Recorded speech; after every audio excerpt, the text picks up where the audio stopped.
All right, guys, welcome back. So we are skipping around a little bit, but again, if you're doing this in the course, then you guys are probably going in order, but you notice that I like to mix it up a little bit with days 1, 2, and 3, and then every once in a while I like to take a day 4 of UPW and put it in. So if that's how you're following this course, then by all means, day 4 is probably the most important day of UPW in my opinion.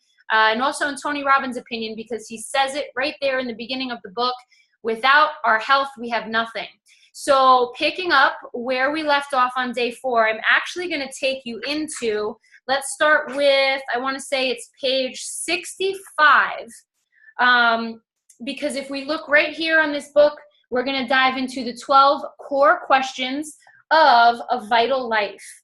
And I just thought this was really interesting for us to share together and talk about together. You guys know you can email me, you can post in the UPW group where anything you want to share or any questions you have about what other people are doing. But these 12 core questions are what I would like to go over today, just knowing how much information Tony packs into the days at UPW. It's really nice for us to go through this book again together. So I just want to note on page 62, like the most beautiful quote ever that I didn't see when I was in UPW, but I saw now in this review, and it says, "No citizen has a right to be an amateur in the matter of physical training. What a disgrace it is for a man to grow old without ever seeing the beauty and strength of which his body is capable." And that was by Socrates. And if you've ever watched Bill and Ted's Excellent Adventure, that's so great. Okay, so that's just a quote that we're going to start with. And let's dig into these 12 core questions of having a vital life and knowing how Tony Robbins describes health. And I believe it's going to be in here. I'm hoping it's in here. Yes, it is. So that's what we're going to talk about first, and we'll blow through these questions, and then you know what to do in the group post of anything you want to comment on. So if we are to first start with kind of the basis of all of Tony Robbins' work, and what I think is popping up a lot for me is that our beliefs, which are nothing more than like conditioned certainty. So if you believe something about anything, especially your health, that's because you've been conditioned, maybe not been conditioned, but it's just been a repetitive, consistent feeling of certainty about something. So we're going to dive into that a little bit, but he goes on page 65, and the first question is, when it comes to our health, how do you produce what you really want? Not just in all areas of life, but specifically now we're going to talk health. So he goes on to say that for results for your health, right, we're just going to talk about health today, to last long term, and for us to have the ability to adapt to the new information, environments, and circumstances, I find this very interesting. He says that taking action is not enough.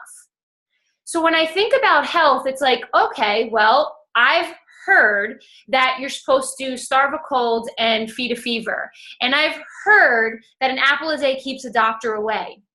So if I just act on those things that I've heard, I should be good, right? And kind of what we're diving into here, and where I think a lot of people have coaches and a lot of people seek mentors and follow successful models and are attending things like UPW and Life and Wealth Mastery and Date with Destiny, is because when taking action isn't enough, it's because we have to look at the organizing principles, the beliefs that are behind that action. So the philosophies he's saying, right, is that if we believe that an apple a day keeps a doctor away, and we have an apple every day, but then all of a sudden something happens and we're at the doctor, that's because our belief, our organizing principle of that whole apple thing, to give you a story, was false, right? A false organizing principle. Anytime you have a false organizing principle, I think for right now we can say an ineffective organizing principle, it will cause you to take actions, right? And if it's a belief, it's consistent. If you're taking these actions on these beliefs, it will cause you to take actions that are consistently producing a result other than what you actually want. Then on the flip side, what Tony is teaching us is that if you have effective organizing principles, right, that they're functioning, you will not only take the right actions, but you will also accelerate the pace at which you can achieve results. Joy and I were just talking now actually about doing a cleanse, and this cleanse that she's having is actually based on effective organizing principles for the digestive system. And it deals a lot with food combining, which is like kind of my jam, one of the things that I love doing, right? Where we're having certain types of food at certain times of day and combined properly, that we will get into in this day 4. If you want to jump ahead, I want to tell you that food combining is on page 119. I believe it is. So that food combining chart, big deal when it comes to digestion. Okay, and to cut to the chase, our digestive system is like everything when it comes to our health. So if you're looking at that page 65 and you see Tony's little chart where he says, if we have effective organizing principles, we have effective actions, and we are getting the results that we want. So applying this to our health, Tony asks us 12 core questions to a vital life. And I'm going to keep repeating that word vital life, because I think if we've ever done some of Tony's stuff where he does the rocking chair test, right, where before he ever did the rocking chair test with me, I always assumed at 80 years old, I would be hunched over and not being able to move very much, because that's just what I assumed. That's just what I was, for whatever reason, maybe through TV or society, conditioned to believe.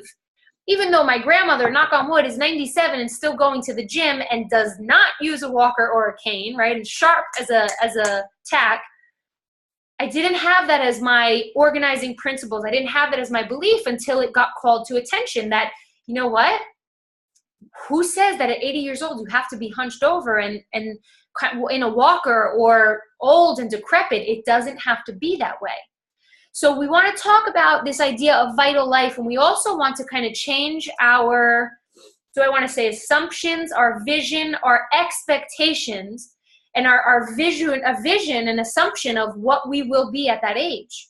So it's very possible for us to lead with these effective principles and to go into our 60s, 70s, 80s, and 90s as highly, oops, let me grab that real quick.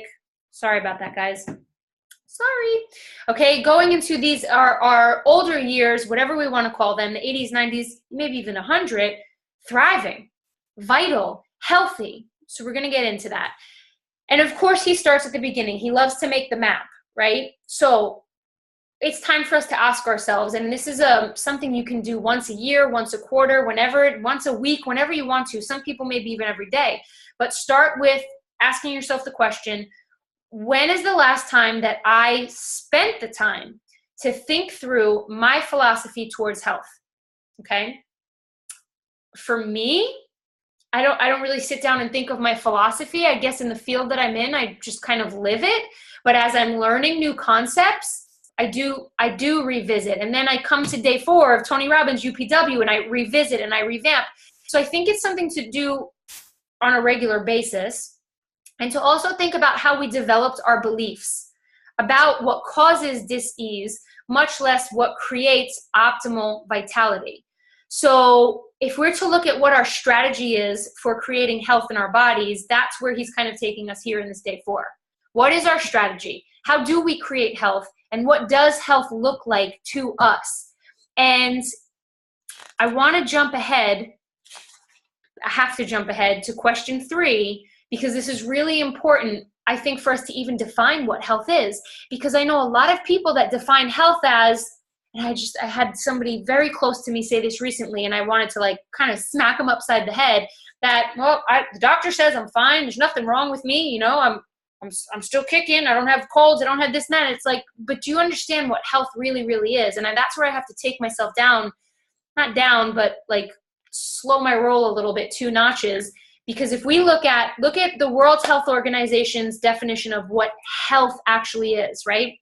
Health is a state of complete physical, mental, or social well-being, thriving at its maximum levels, not just the absence of dis-ease or infirmity. So just because you don't have any issues doesn't necessarily mean that we are in this state of optimal health. Now, I'm also not saying that everybody has to go for optimal health. We all have different priorities. My priority, I want my body to function and thrive at maximum level. So there's another quote that he says, that nutrition and diet therapy says optimal human fulfillment and productivity. Optimal human fulfillment and productivity equals true quality of life. And health is the result of individual responsibility. We choose healthy over non-healthy. So that to me just states that these are choices that we make every day. And when I have clients that come to me and they're like, but I get these cravings, but I just need to have the donut, but I just need this or that, but I get so busy, but it's like, well, what are you choosing? So I'm going to stop there because I don't know everybody's personal priorities, their model of the world. I don't know their situations or the shoes that they walk in, but I can tell you that you do have a choice. Doesn't mean it's going to be an easy choice. Doesn't mean it's going to be a hard choice, but we all have a choice and we can choose health or not. And that's my story and I'm sticking to it.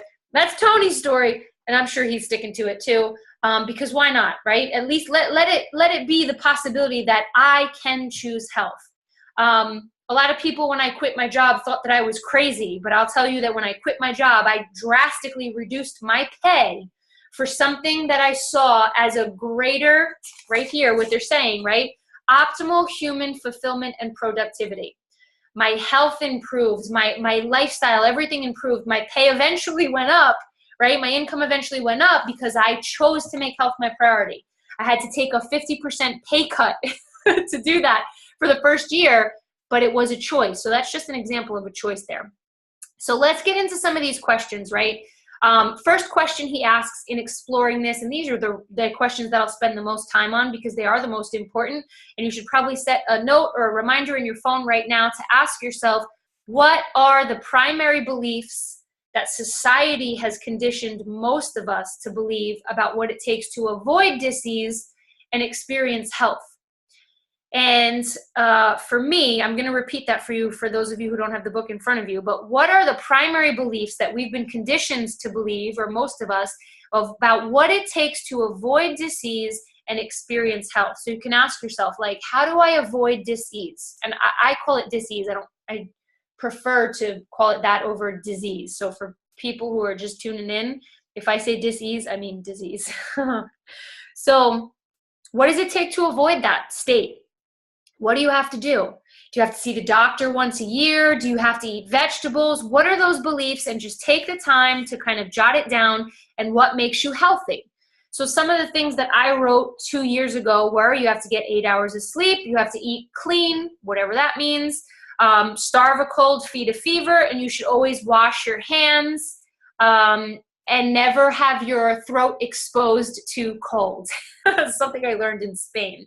He gives the examples of eating 3 square meals a day, balanced with each of the 4 food groups. I'll tell you right now, digestively, that's a lie. He says an apple a day keeps the doctor away. He says starve a cold and feed a fever. Okay, so I'm on point here. So what are these beliefs? I mean, think about some of the things that you believe or why you say, oh, if I do that, I'll get sick. Or I have to take a vitamin every day, right? I grew up taking vitamins. So 1-a-days for me, having a 1-a-day, which is synthetic crap, in my opinion, that's what I believed I needed to experience health.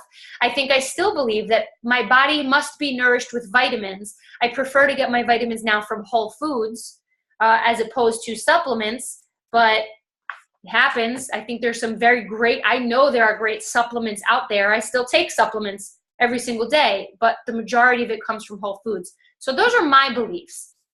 Hopefully that's triggering some of your beliefs, right?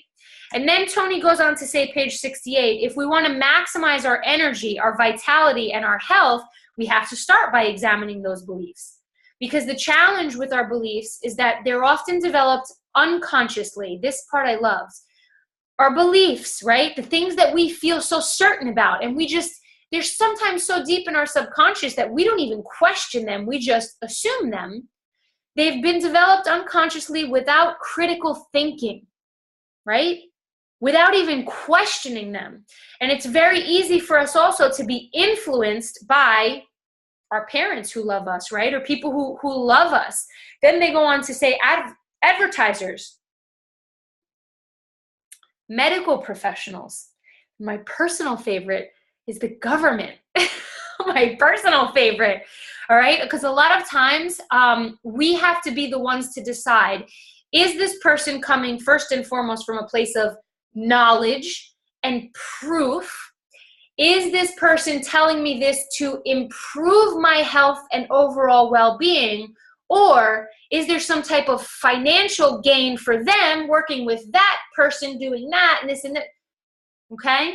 I will tell you right now, when it comes to food combining, just because we were kind of on this topic before, in one of the courses that I teach, I have a theory that food combining is not taught or spoken about or widely advertised, first and foremost, because it's very simple, but I think it would really revolutionize. McDonald's would go down. I'll tell you right now, McDonald's would go down. And I also think with what I know about the digestive system, if we were to eat properly for our digestive system, we would have way less disease, way less, because I can get into probably in the next recording about how when you are eating improperly combined foods, the digestive enzymes will cancel each other out. The food will rot in your system. When it rots in your system, you're not eliminating toxins. If you're not eliminating toxins, you're accumulating them. If you're accumulating them, your cells are going. And Tony will talk about that in this chapter. I believe we will talk about cells, because the quality of your life is the quality of your cells. This is why we'll get into the breath work, the water, the hydration and proper hydration, and proper food combining and digestion and all of that. But it starts with beliefs, okay? So again, ask yourself that question. Start to question. You question me if you, well, how do you know that? Well, how did you get that information? Well, why are you telling me this? And what benefit is it to me? One of the reasons that we are having these calls, and you guys know, like, we're doing this because this is for all of us to be held accountable. We're in here to be held accountable. I'm pretty sure that Tony Robbins is giving this information. While yes, he does have supplements that he sells, I truly believe that those supplements that he sells are in response to the information that he has, and they are to improve our quality of health and vitality and energy. So that's the type of questioning I would like to encourage us to start to do. Question. What is in it for them? What's in it for me? Where are they coming from with this information? And is it proven? Is there a track record, right? So let's see what else we got going on here. We talked about the financial gain for influencers giving us this information. Information being an incredibly valuable resource.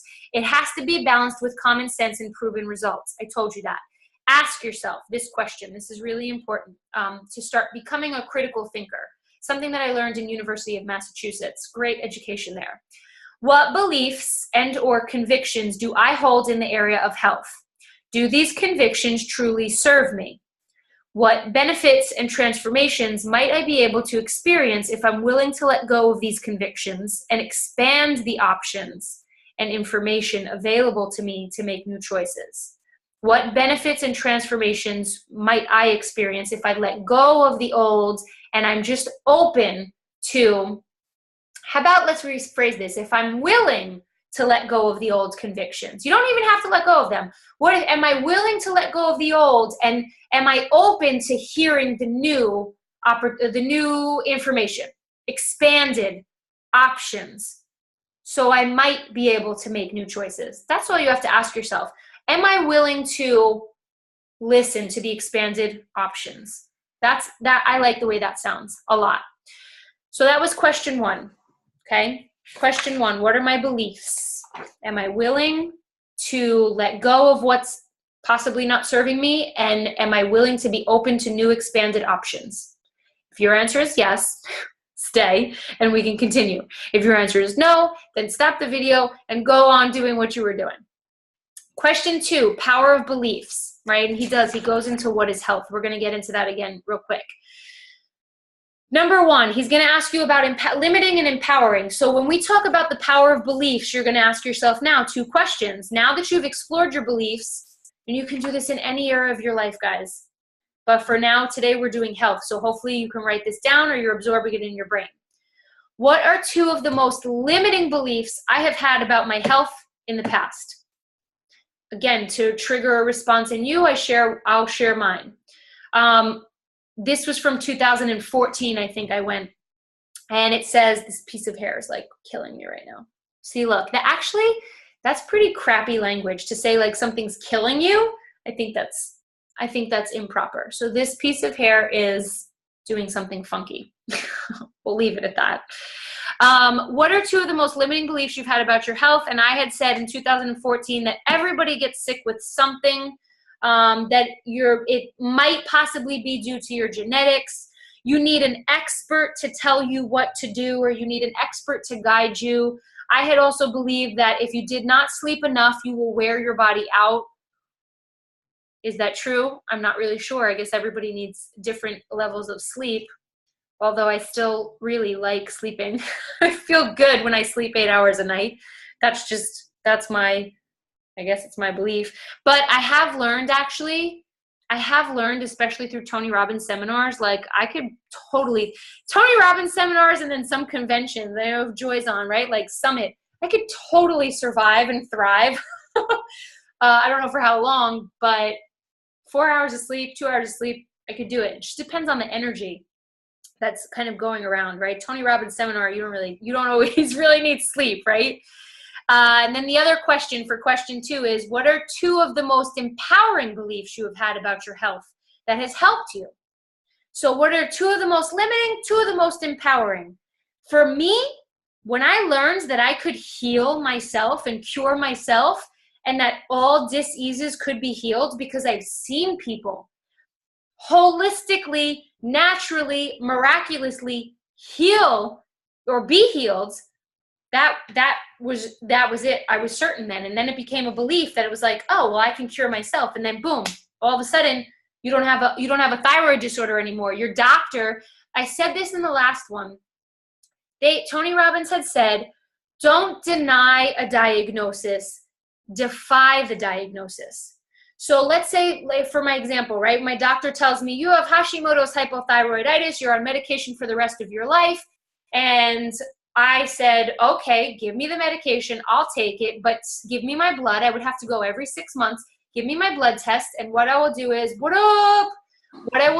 I will take the, the results, and I will deal with them myself. I will heal myself, because thank you, doctor. I am going to not deny this diagnosis, but I'm going to defy it. And then I was able to heal my body after seeing other people heal themselves. Then you have that belief of being able to heal yourself. I also read a book that said you can use your intuition to find out what was going on in your body and then heal it. And it was after I read that book that I did heal myself of a autoimmune disorder. And I wrote something down about emotions. I don't really know what that is, but I'm pretty down with the whole, whatever your emotions are saying. If your emotions are telling you like, no, this is bad, then you go in an opposite direction. So that's question 2, dealing with the power of beliefs, right? The two of the most limiting beliefs and two of the most empowering beliefs that you have about your health. Write them down, look at them, revisit them, and you may want to change your organizing principles. Question 3, if we want to study health to become healthy, let's start by asking ourselves, what is health in the first place, and how would you define it? And I did jump to this question, so I'll do it very briefly, so we can go through all of these and we can have our chance to chit-chat a little bit in the group if you're watching this as a recording. So when we look at health as not the absence of disease, just because, like, I have people say to me again all the time, well, there's nothing wrong with me, so I'm healthy. But if we define health as, I want my physical, mental, spiritual, emotional well-being to thrive at its maximum level. So yeah, every once in a while I get bloated, or kind of like I have a little bit of indigestion or whatever it is, then that means your digestive system is not functioning at its optimal level. So this is where, for question 3, we get to define, what is health to us? Is health just that I'm not on any medication and I don't have to go to the doctor? Or is health, my body thrives at optimal levels? And that's something that you might need, right, x-ray vision for. You might need the blood test. You might need a specialist to see that. Or if it's your belief that your intuition tells you that you're healthy, then I can't argue with that, because that's your belief. And I believe that works. I know people who, I mean, again, I don't have x-ray vision, but like these are in their 70s and haven't been to doctors in 20, 30 years. And they seem to be doing fantastic because it is their belief that they are. I believe that. That's my belief. Shit works. So define your health, right? If you want to study health and become healthy, you have to ask yourself, you have to define it. What is health to me? I'm going to encourage you guys to go for that thriving. It takes work. It would have to become a priority for sure. I don't know if I want to say it takes work. It takes discipline, effort, focus, like anything else. So that goes there. Question number 4 for having a vital life, vital health. Where does your energy come from?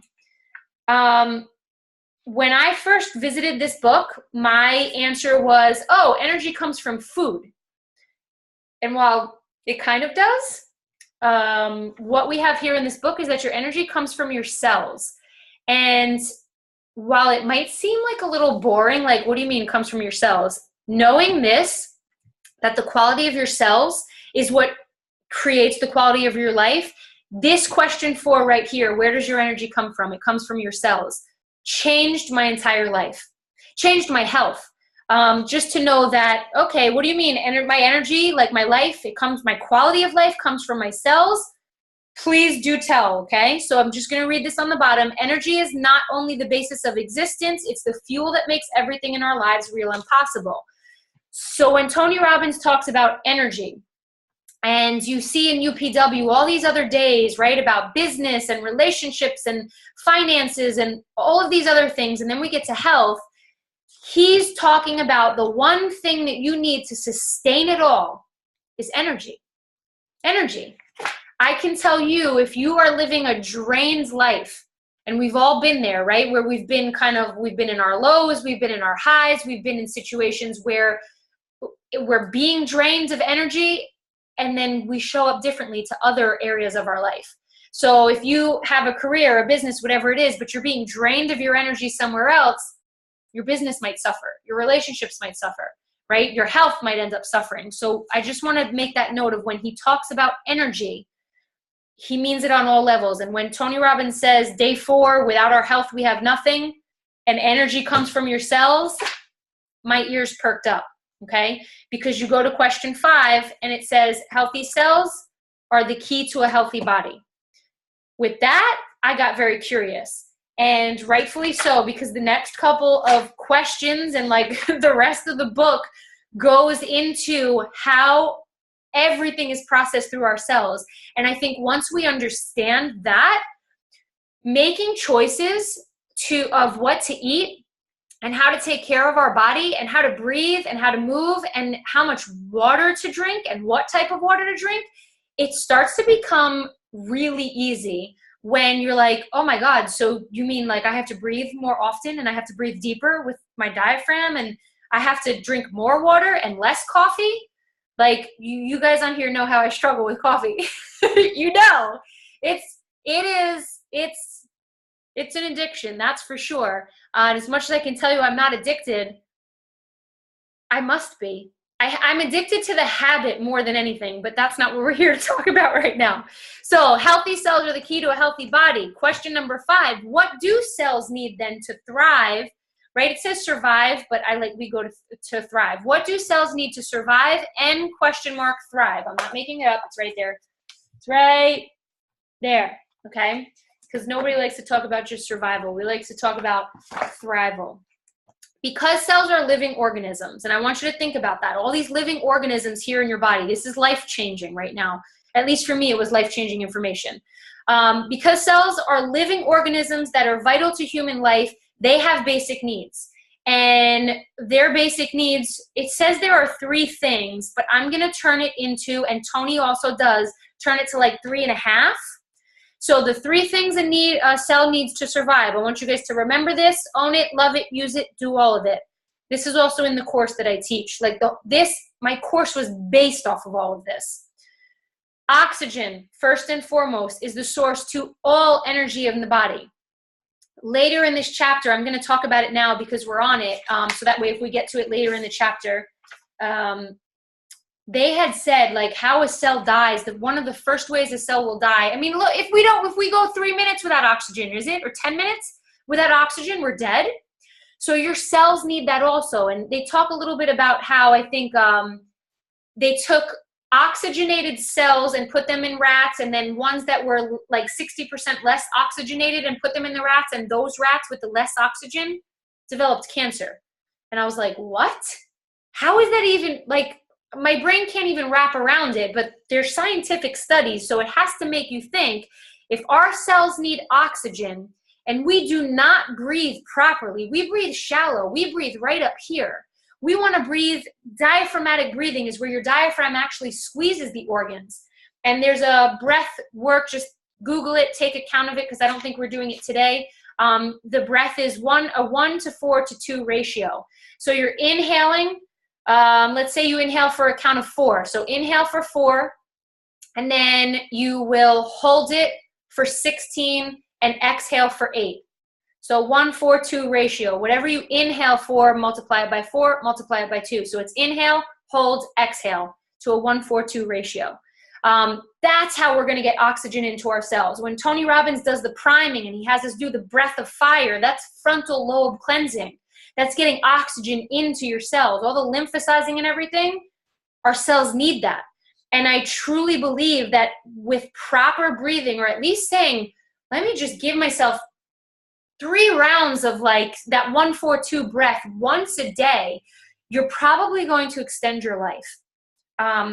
That's what my gut and my intuition is saying. So I can tell you that every single day for the past couple of months since I've been doing this with you guys, I've been breathing deeper, and it makes a difference. I have more energy. I have needed less coffee, but I still like coffee. I'm not having it in the mornings, which is a big deal, to like not start my morning with coffee. I'm having it in the middle of the day, depending on my activities.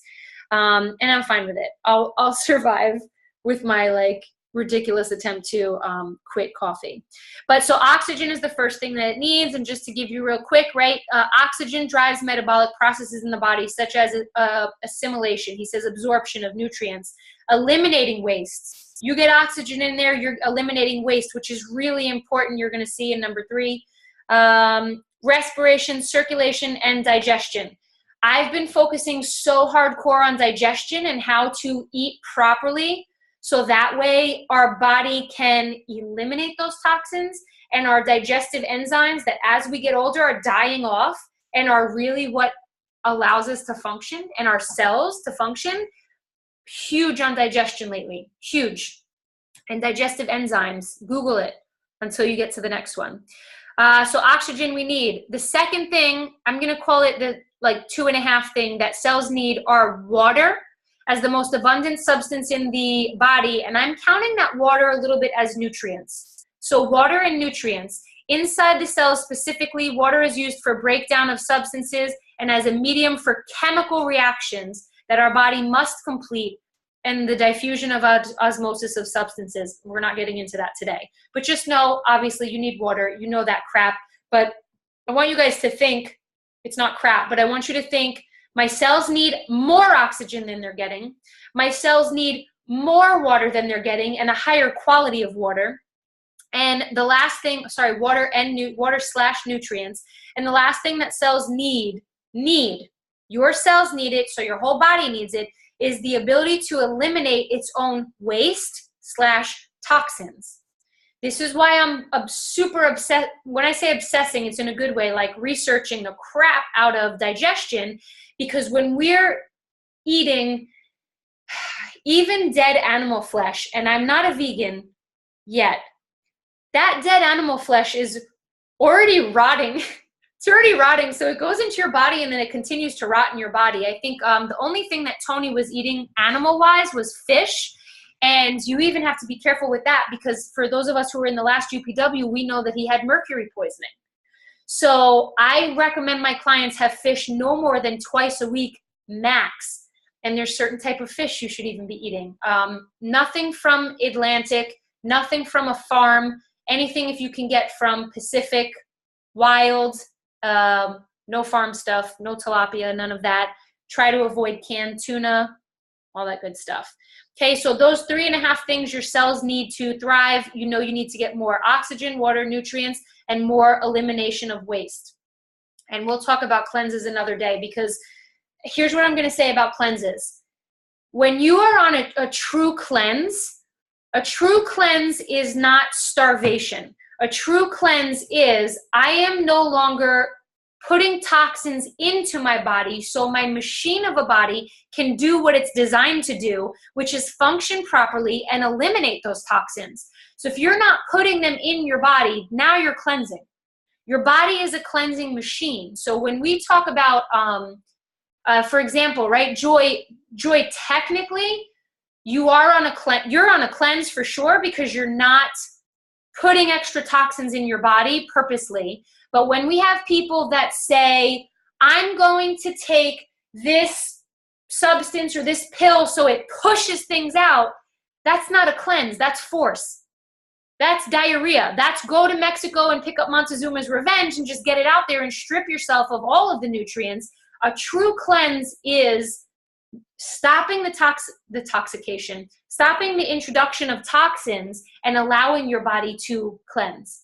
So that's what you're doing. That's a true cleanse. And if you're adding enzymes to it, major bonus, because I want to say let's say safely in our 30s, because there's part of me that wants to say like in our mid-20s, but I think it's 30 to mid-30s, our bodies stop producing digestive enzymes. And it becomes harder, there goes Bella, it becomes harder for us to break foods down. And if we're not breaking foods down, so I am going to dig a little bit deeper into this 3 things the cells need, because it's pretty basic, but it's life-changing. So if your body's not breaking down food and it's rotting inside of you and it's accumulating toxins, that's where the disease comes from. So even just these 3 things right here, my cells need oxygen, water, nutrients, and the ability to eliminate waste. So put those pieces together right there, right? If that's what my cells need, then that's what my whole body needs.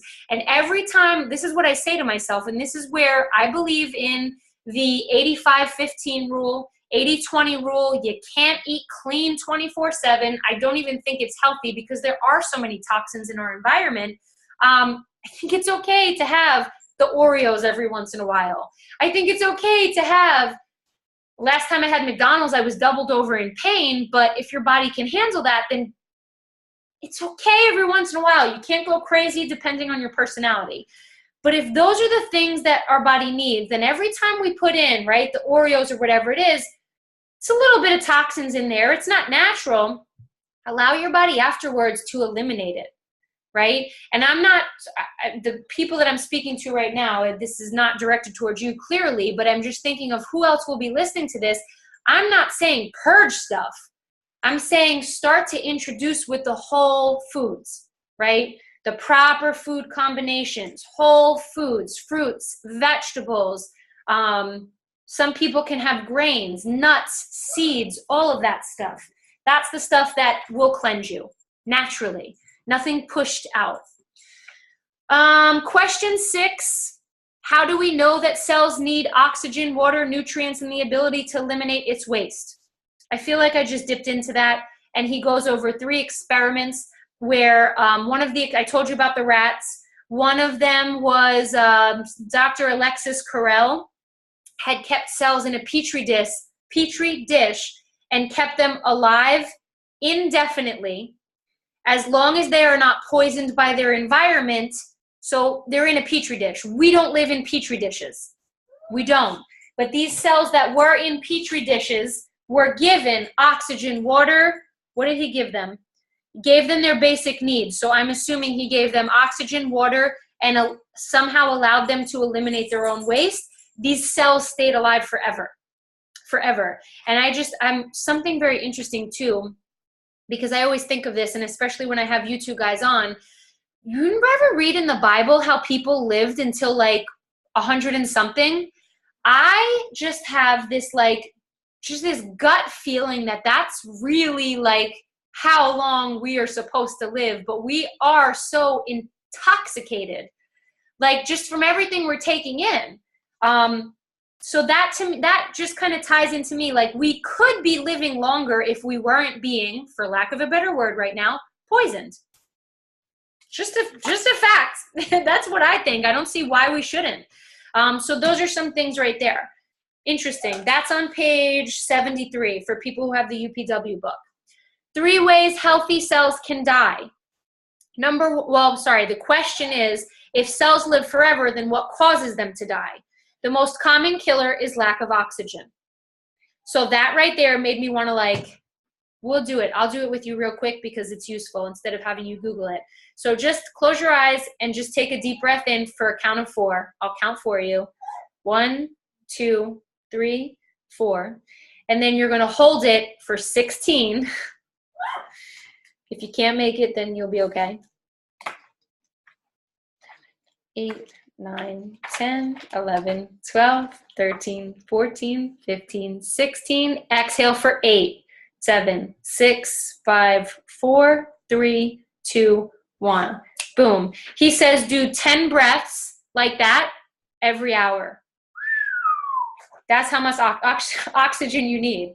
And for those of you guys who are at UPW, Joseph McClendon, he's usually the one that does our breathing with us. Your diaphragm, like your stomach, should be popping out when you do it.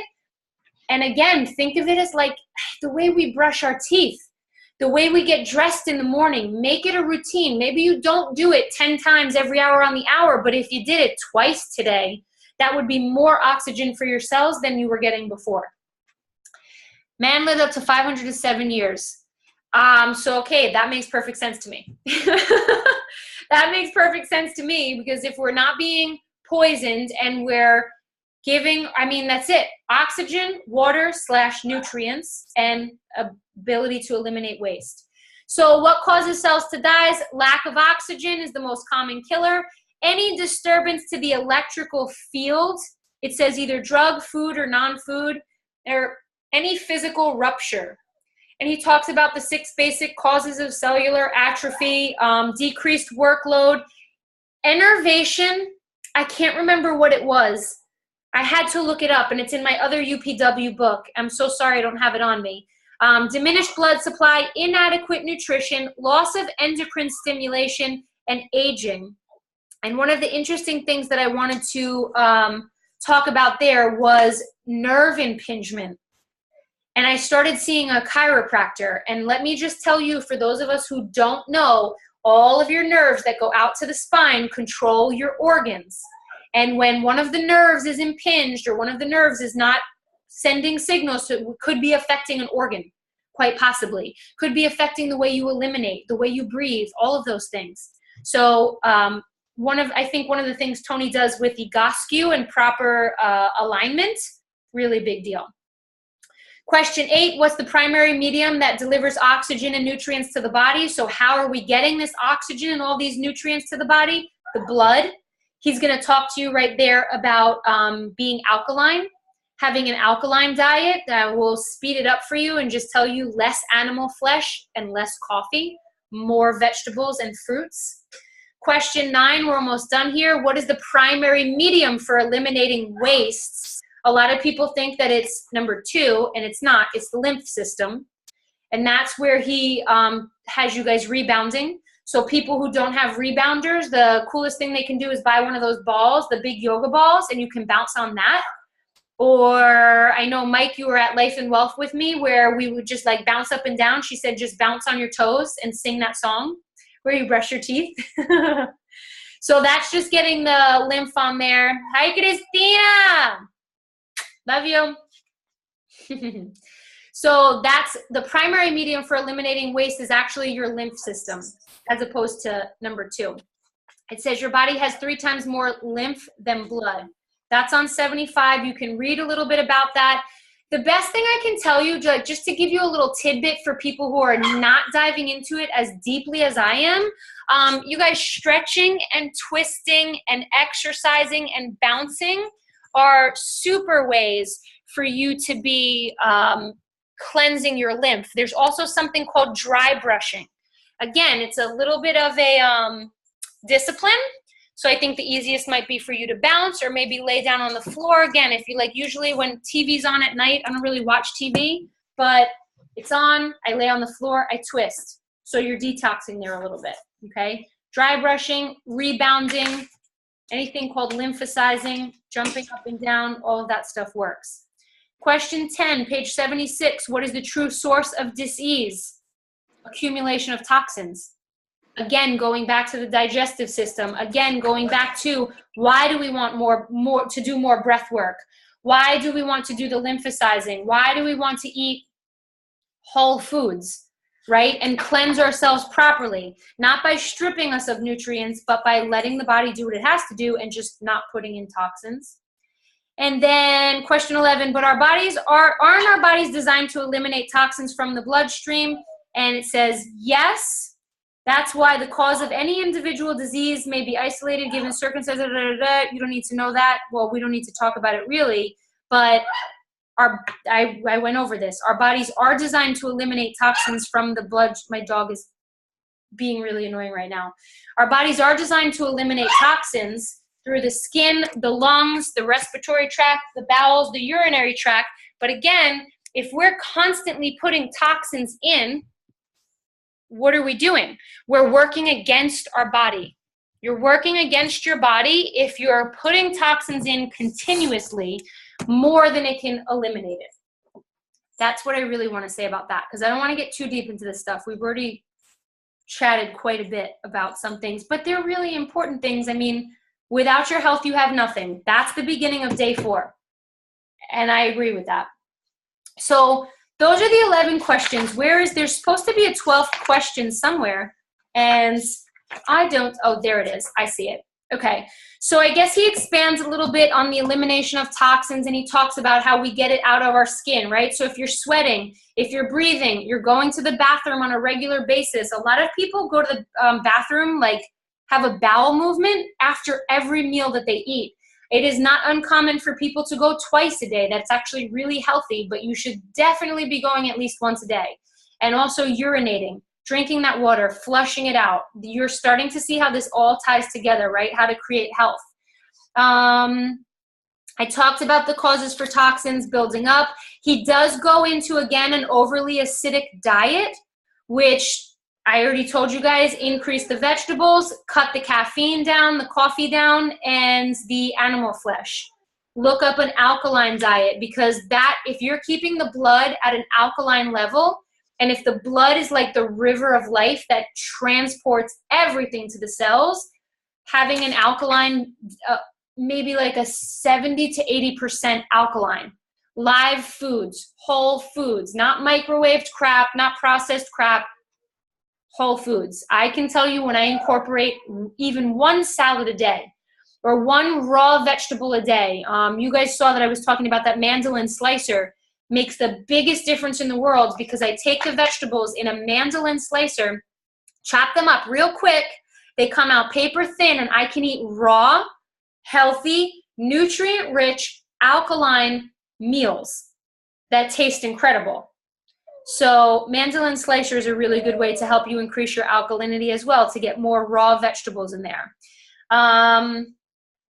I don't know how much I want to go into the rest of this, because it just seems to be like understanding that, you know, when the body has this response, like he goes into the body's responses to poisons, and he talks about symptoms, which you have the book, is eye-opening. If you don't have the book in front of you, he talks about things like joint pain and low energy, diarrhea, headaches, gas, bloating, acne, constipation. All of these things are our body's response to poisons. Like, I know that when I have breakouts, it means that something is clogged. There's an accumulation of toxins somewhere in my skin. It has to get out. It has to get flushed out. Okay? So your body's response to poisons, major symptoms, the 5 sources of disease. This is where he talked about 5 sources of disease. Is basically, we covered all of this. Just kind of putting more toxins in than your body can take out.